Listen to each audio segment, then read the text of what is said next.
Bonjour à tous, ici Pauline. Aujourd'hui, j'ai la joie de vous montrer la rando que Paul et moi avons faite de l'Est à l'Ouest. Plus précisément de l'Alsace à la Haute-Marne. Oui, c'était vraiment une rando ambitieuse. Heureusement que j'ai filmé tout ça parce que ça fera des souvenirs pour moi. Et puis, je vous montre aussi notre super belle région du Grand Est. Ce qui était prévu, c'était à peu près 260 km de rando en autant de jours qu'il fallait. Donc a priori, je sais pas, 8-9 jours. Et j'ai prévu tout un trajet, ça m'a pris des jours pour préparer cette rando. Je ne sais pas si vous vous imaginez. Alors j'ai utilisé le site Visorando, aussi Google Maps et tout ça pour vérifier que tous les endroits par lesquels je voulais passer étaient effectivement ouverts, qu'il n'y avait a priori pas d'imprévu, donc j'ai fait tout mon possible. Et aussi pour prévoir un itinéraire optimisé. Bon, on est parti de la vallée de Münster dans le Haut-Rhin et on a commencé par grimper vers le Petit Ballon. Bon, on n'est pas allé jusqu'au sommet, mais on est resté sur la crête. Là, on a continué vers l'ouest jusqu'à la vallée de Krut. Ça, c'était la première journée. Ça s'est bien passé.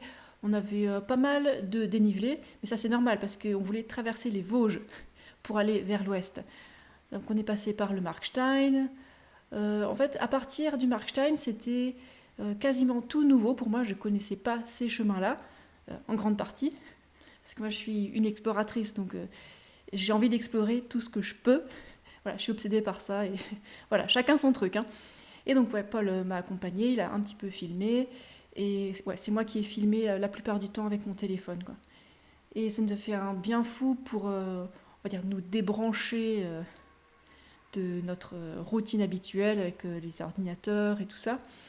Et on a pris plein d'air frais, on s'est bien relaxé. On s'était physiquement intense, surtout certains jours, parce qu'on avait quand même pas mal de kilomètres à faire. Hein.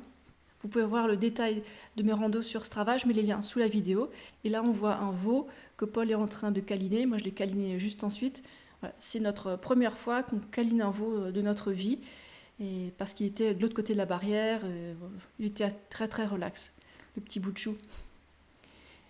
Donc là sur les images, on est presque à Krut, la vallée de Krut, et on a une super petite fontaine, tellement reposant. Vous voyez ce vert, c'est, ah, on se sentit tellement bien dès le départ. Voilà, on se détend un petit peu, on prend de l'eau. En Alsace, c'est super parce qu'on a beaucoup de points d'eau qu'on trouve assez facilement. Et j'adore ces sentiers sauvages, verts. Voilà, donc là, on est au camping de Krut. On a pu faire les courses à la ville juste avant. Et voilà, donc on se relaxe un petit peu et on se prépare pour le lendemain. Ensuite, deuxième jour, ça va, je suis pas trop fatiguée, hein, c'est que le début. Et voilà, c'est mon petit-déj. On s'est toujours débrouillé pour manger les trucs lourds en début de journée, juste après avoir fait les courses, et porter les trucs les plus légers, denses, au fur et à mesure dans la journée. Donc bref, on part de Krut, on va dans la forêt. Les chemins sont pas super quand ils sont pas balisés, mais là, voilà, dès qu'ils sont balisés, ils sont bien entretenus par le club vosgien. C'est nickel. Donc là, on a beaucoup monté encore pendant cette deuxième journée. Il fallait qu'on finisse de traverser les Vosges. On s'est pris un peu de pluie, mais ça va, on avait un abri juste au moment où la pluie a commencé à tomber. Et ensuite, on a marché sur du plat, légère descente jusqu'à Le Tillot. Les paysages sont toujours aussi magnifiques. Les belles montagnes toutes vertes. On ne croisait pas grand monde. Hein. Et donc, on avait des chemins et la route, voilà, les deux. Le paysage époustouflant. Et puis Paul était très relax aussi.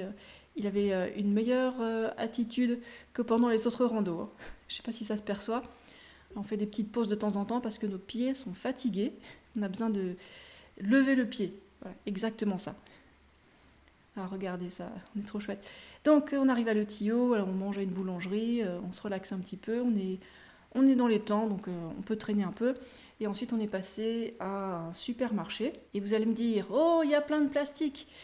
Oui, ok, mais j'aimerais bien vous voir vous balader à faire plus de 30 km par jour en portant vos pastèques, vos carottes et tous ces trucs sans emballage. Hein. Et les bananes, ben, ça s'abîme très facilement et on a dû prendre des trucs concentrés. Là, on voit Paul qui s'amuse trop à se laver dans la rivière. La rivière était super propre, on était tranquille, on n'a croisé personne dans ce coin-là. C'était très très chouette.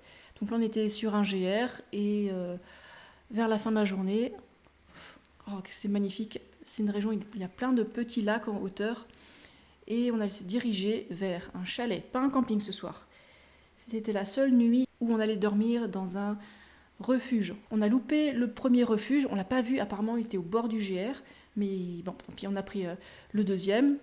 Je m'étais assurée d'avoir des points de chute alternatifs au cas où un refuge était en mauvais état, etc. Donc on continue sur le GR. Troisième jour, on a fait beaucoup de routes parce que je ne trouvais pas de chemin sur la carte pour beaucoup d'endroits. On commençait à galérer un peu avec les chemins, certains étaient super et puis d'autres étaient pleins d'herbes mouillées. Là on fait une pause bien méritée après avoir traversé environ 1 kilomètre de forêt touffue parce que le chemin était inexistant. Voilà. Et ensuite on a de nouveau eu des chemins corrects, donc ça allait. Et au bout de la journée numéro 3, on arrive au Val d'Ajol, une jolie petite ville, et on a dormi au camping. Et ensuite, on repart, on prend plein de force avec surtout des féculents. Et puis les fruits, c'est pour seulement le matin, parce que c'est lourd, c'est assez dilué. Donc on marche sur des routes, aucun chemin, surtout au début. Et heureusement parce qu'il pleuvait assez souvent, les herbes étaient mouillées, on préférait marcher sur la route, du coup, donc on avançait bien. Vous voyez, le ciel est assez gris là. Et on a traversé plein de petits villages, mignons comme celui-là. On a croisé plein d'animaux sur les côtés. Regardez là ce petit bouc là. Trop marrant. Vous me connaissez, dès que je vois un chat, il faut que je m'arrête. Là, il y en avait 2 en plus. La dame nous a laissé s'asseoir sur son banc. Au début, on s'étonnait un peu qu'il y ait des animaux qui se baladaient sur la route. Mais bon, personne d'autre avait l'air de s'inquiéter dans les villages, donc ok. Alors on retourne dans notre forêt, avec nos super sentiers, la belle lumière, la verdure. À certains endroits, les chemins indiqués sur la carte n'existaient plus du tout, ils étaient absolument impraticables, plein de branches et d'arbres, de buissons. Donc on a dû improviser, faire des détours pour réussir à traverser la forêt, quoi. Bon, au final, on y est arrivé. Ça, c'était au camping de Fontenoy-le-Château. On a réussi à avoir un dîner vegan, donc on est super heureux. Des galettes de légumes dont j'ai vérifié les ingrédients, des frites et de la salade de nature. Jour suivant, je me plains pas pour me plaindre, c'est juste que je vous avertis, si vous voulez faire le même genre de choses, vous risquez de pas trouver les chemins, c'est tout. Voilà, ça c'est un chemin qui n'existe plus. Les buissons sont tellement grands qu'on ne peut pas passer à travers, donc on fait le détour. Et encore, j'ai pas filmé les endroits les plus difficiles, mais on a vraiment galéré dans les forêts, quoi. Il n'y a pas de culture de la marche comme dans les Vosges partout, hein, voilà, c'est comme ça. Mais bref, dans les collines, on avance bien quand on est sur les routes. Et là, c'est des images à Vauvillers. On s'est arrêté à une épicerie pour faire le plein de nourriture. Bah oui, il fallait qu'on mange beaucoup, hein. Alors sur place, juste après les courses, on mange le plus possible. Et puis on porte ce qui est un peu moins lourd. Je ne rate pas une occasion de faire des câlins au chat. Il était trop mignon celui-là. Et donc après ça, on continue, on parle à des gens, des fois, des vieilles dames sur le trajet. Et voilà, le super camping, celui qu'on a préféré, c'est le camping La Jonquille près de Hurecourt. La gérante était super accueillante, elle nous a passé des chaises longues, trop gentille. Elle nous a aussi fait la lessive gratuitement, hein, immédiatement. Alors ça, vraiment, ça nous a aidés, comme ça on a pu avoir des affaires propres. Elle nous a même passé un étendoir pour sécher nos vêtements. Et on repart le lendemain, voilà, comme d'hab. On est parti très tôt parce qu'on avait une grande étape. Donc voilà, 5h40, hop, on est sorti du camping et puis voilà, on prend les routes qui avancent bien dans les collines. Là, on est dans un endroit très très perdu, hein. Et la vue, là, tôt le matin quand le soleil se lève, magnifique. Et les petites vaches sur le côté qui couraient avec nous. On a vu plein de chats aussi, des villages assez déserts, parfois avec des voitures qui roulaient un peu vite. Mais dans l'ensemble, on n'a pas eu peur en marchant sur la route, hein. D'ailleurs, il n'y avait pas le choix. Il fallait marcher sur la route pour avancer parce qu'il n'y a pas vraiment de chemin pour les marcheurs, hein. C'est pas comme ça que ça se passe. Voilà, beaucoup de champs, des petits bosquets. Donc là, on s'était juré de ne pas prendre de chemin de catégorie 2 ou 3, hein. Les gros chemins bien marqués sur la carte, ok, mais pas les autres. Et voilà, on s'arrête à un village, on a trouvé un banc et on a un petit minou qui vient nous faire un petit coucou. Moi, j'ai pas de secret pour attirer les chats, je fais juste coucou, viens, viens. Et puis ils viennent en courant, c'est marrant. Mais il y a d'autres chats qui ont peur et qui viennent pas. On continue à traverser les champs en ce jour-là. Ouais, c'était vraiment une étape longue, mais on a bien avancé, c'était pas trop difficile, il n'y avait pas trop de dénivelé. On a eu du mal à trouver des endroits pour s'arrêter. On commençait vraiment à avoir mal aux pieds, hein, ce jour-là. Les jours qui s'accumulent, ça se sent dans les pieds, hein. Et je sentais même plus la douleur dans les autres parties du corps, par exemple les épaules, tout ça. Non, non, il n'y a que les pieds qui faisaient vraiment mal. Donc voilà un exemple de choses qu'on s'est acheté à Bourbonne-les-Bains pour tenir 24 heures. Hein. Donc vous voyez la quantité qu'on mangeait. Hein. Et vu qu'on arrivait assez tôt dans la journée, on a visité Bourbonne-les-Bains et c'est une chouette petite ville. Hein. Il y a une jolie rue principale, jolie architecture, quelques commerces, magnifique petit parc au centre-ville. Donc c'est bien de se détendre un peu et de marcher sans le sac à dos. Hein. Voilà, donc on a fait un petit peu de tourisme quand même. Et le lendemain, on repart de Bourbonne-les-Bains. L'étape la plus grande s'annonce. Donc on a quand même suivi un chemin qui n'existait plus, parce qu'il fallait prendre un raccourci sur la carte, c'est pas grave. Hein. On a réussi à passer à travers le champ, et plein de petits villages sans commerce. Ensuite, deuxième chemin qui n'existait plus, plein de ronces et d'orties. Paul était ravi, il passait devant, mais après j'ai trouvé des petites fraises sauvages, des vraies. Voilà l'aspect de ses jambes, et encore on voit pas grand chose. Et aussi j'ai goûté un bord de chenille végétal pour changer, mais j'ai pas trop aimé. Après 15 km de pluie, on s'arrêtait sur le bord d'un chemin. Enfin une jolie petite vue. On n'était pas trop loin de l'arrivée, mais quelle distance ce jour-là. Incroyable, c'était épique. Voilà, on voit Langres là-haut, la ville de Langres sur le plateau. Paul est en train de porter mon sac, comme vous le voyez. On a de la montée pour la fin, mais c'est encore plus épique en faisant comme ça. On avait tous les deux très mal aux pieds, et puis on était fiers de nous en même temps. Et en plus, on découvre un nouveau coin. Voilà, la finish line. Et on arrive au camping, mais le souci, c'est qu'il commence à pleuvoir. On a très envie de confort. Moi, je monte à tente vite fait, et il commence à pleuvoir. Enfin, on est assez mouillé. C'était vraiment déprimant comme fin de journée. Surtout que la place de camping qu'on avait eue, c'était à côté d'une route. Enfin, c'était vraiment très triste. Et là, on a décidé de prendre un hôtel. Bon, c'était pas donné, tant pis. Et on a passé une tellement bonne nuit. Et on a décidé d'arrêter la rando là, à Langres, et de faire le reste en train pour voir nos amis. Et je pense que c'était une très bonne chose. On est resté à l'hôtel jusqu'à 10h le matin pour bien récupérer. On avait mal aux pieds en se réveillant le lendemain. Hein. Mais bon, ça va, on n'a pas eu de blessures, rien de grave, juste des pieds très endoloris. On a eu chacun une cloque au pied à cause des pieds mouillés qu'on avait la moitié du temps. Mais bon, ça va. Ça aurait pu être tellement pire.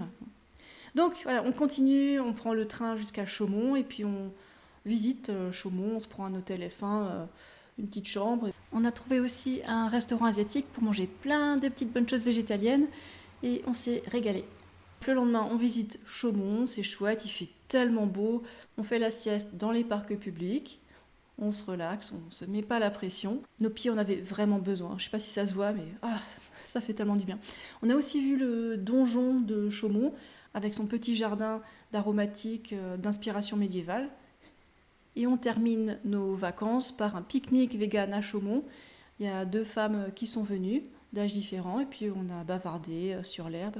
Ça, c'était dans le parc Agathe Rouleau, il me semble. Il y avait aussi mon couple d'amis, c'est ceux qui nous ont reçus. Ensuite, on a pris le train pour revenir à la maison, en Alsace. Et le premier truc que j'ai fait, c'est acheter des fruits. J'étais en manque de produits frais, juteux. Ouais, ça m'a vraiment manqué. Et j'ai trouvé mon bonheur avec toutes ces bonnes choses. Et les prix des fruits sont vraiment meilleurs maintenant, enfin. Et regardez, là, c'est les plantes de mon balcon. Bon, elles sont principalement jaunies, mais il reste du vert, donc ça veut dire qu'elles ne sont pas mortes. Je vais les réarroser et puis voir ce que je peux faire. 2 jours plus tard, il y a un peu de vert qui a poussé grâce à l'arrosage. Voilà. Conclusion, cette rando était ambitieuse et on était à la hauteur du défi. Il y a juste les 2 derniers jours qu'on n'a pas fait parce qu'on était trop KO, enfin nos pieds ils n'en pouvaient plus quoi. Et c'était la pluie, les averses régulières qui nous ont un peu découragés aussi.